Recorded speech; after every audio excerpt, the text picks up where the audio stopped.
Welcome back to Steve Raw Reviews. Today's review is going to be, well, I think it's going to be pretty interesting. It's going to be an experiment where I actually take a look at two different vehicles. We're going to take a look at the wife's F-150, and then we're going to take a look at my Silverado. Now, I bought this Silverado new in 2021, and well, the windshield washer pressure that comes out, as far as I was concerned, was weak.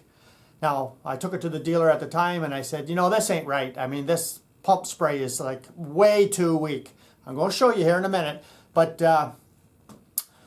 well, they said it's perfectly fine. It was designed like that. It's engineered like that. So, you know, that's just the way it is. Now, at the time, there was no other vehicles on the lot. This was 2021. Remember, COVID? And so I couldn't just say, well, show me another one on the lot, right? Because there was none. So I've been living with it the way it is right now, and I'll tell you what, it seems to work out okay, but not as good as what I think it should be. And let's go out to the wife's F-150 and let's see how the windshield washer fluid sprays on her 2010 F-150, and then we'll go to the 2021 Silverado, and you're going to take a look at this weak sauce big time. So let's go out, let's take a look.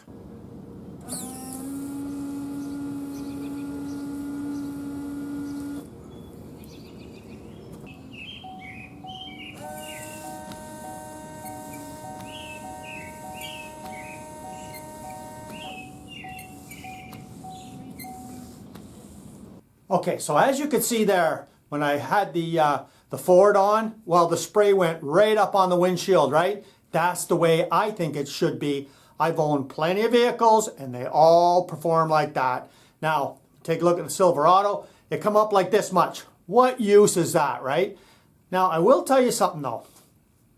When I get out on the highway at highway speeds, it goes right up on the windshield. So the extra airflow takes that fluid and brings it up much higher on the windshield, and it washes fine. So I'm thinking maybe that's what the dealer was talking about. They must have had complaints about this, but it's not just Silverado. If you just Google it, you'll see all kinds of other brands have the same complaint, but I think it's a weak pump. Now, so I got two options. I could go to the dealer and spend like $80, $90 for a brand new pump and try the experiment to see if, well, if the pump is weak or whether it's not, right? Well, I wasn't going to do that. So I thought, okay, Amazon, here we go. Check this baby out. Okay, so this is the price of the pump that I'm going to try. And it's a cheap experiment. And if it works, hey, why not, right? Because you know what? Stuff like this, that bugs me. Every time I go to use it, that bugs me. So we're going to swap out the pump, and we're going to take a look and see if I can do this without taking much apart. Let's go to the truck. Let's take a look. Okay, so I'll show you exactly where this pump sits. And it's right, as you can see down there, it's right there. See that that harness cable that goes over? It's right there. And I'm thinking maybe I could fit my hand down in there, disconnect the harness wire, and then pull that pump out, rather than taking all that fender liner down there away.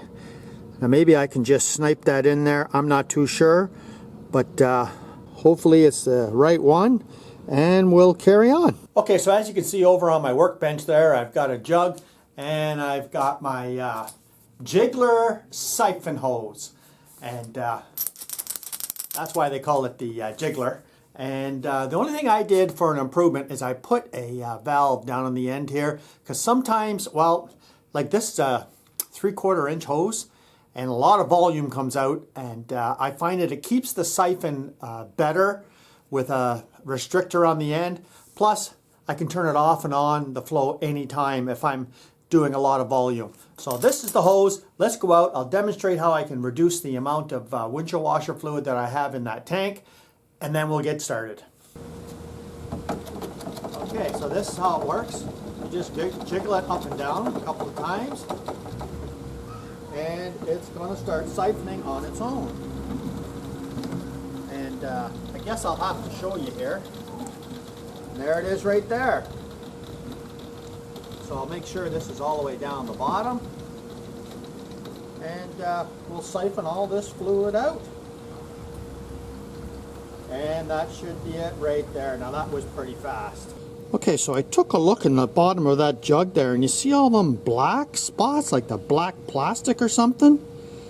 I don't know what that's all about.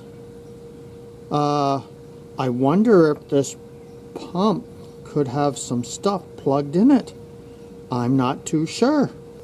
Okay, so it is doable, and that's the hole that goes in right there. All you have to do is just tilt it towards the fender a bit, because you see it pinches on both sides. Pull her up, and that's it. And the connector on the top came off, just a regular pull-off connector. And here's the connector right here. And as you can see, you just pull back on the tab there, lift it up, away you go. So I fished it out of there. So let's go in the garage, take a look at the pump. Okay, so here's the pump right here, the original pump. And I blew the lines out and everything, and it's got this little retainer in the bottom there to keep trash out, and there was nothing in there. So I did clean the tank out and everything, but I'm just waiting for the replacement pump, and then we'll snap it back in and see what happens. So I gotta wait until the pump comes. Okay, so here's the replacement pump, and let's take it out of the plastic here. And it comes with a new grommet, but you know what? I'm going to try and just use the one that's in there now. And it does look quite similar. It's not exact, you can't expect the exact, but I wrote down some specs here. And it's tapered. This is tapered. So right at the end here is 691. And let's see what this one here is.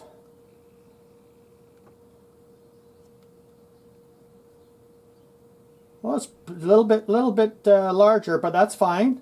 And along the outside dimension, 699, 707, and the tube itself, 6, 7. So hopefully this fits in. So what I'm going to do is I'm just going to put it in first, and then fill the tank with water and make sure that there's no leaks. Oh, if you're wondering what this is, okay, so that's how I took the all this dirt that was in the bottom. There's some plastic debris from manufacturing in the bottom of that tank.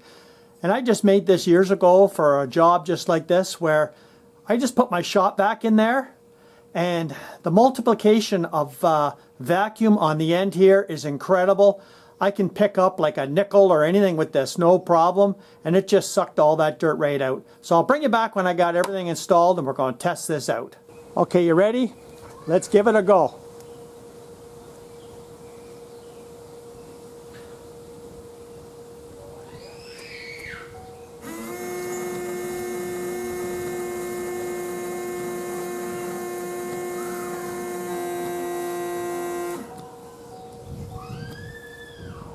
Well, there you go. Problem solved. I cannot believe less than $10 for that windshield washer pump, and it's working fantastic like it should be. And when I said it was low pressure in 2021, well, you know what? They must have some kind of standard. As long as it's spraying on the windshield, they're not going to cover it under any warranty, as far as I'm concerned, or they would have, right? But so many different manufacturers, the odd time you'll get a weak pump. You know, and that's just the way she goes. And for $10, I got it fixed. And the first thing I'm going to do, I'm going to order another one. Because there's no way I'm spending like between $75 and almost $100, including tax, to get a factory pump. And I don't want to get another factory pump like the old one, right? So thanks for joining me here today. I hope you found this interesting. And come back again. If you haven't seen this channel before, you're welcome to subscribe and see some interesting things that I do every week. Cheers.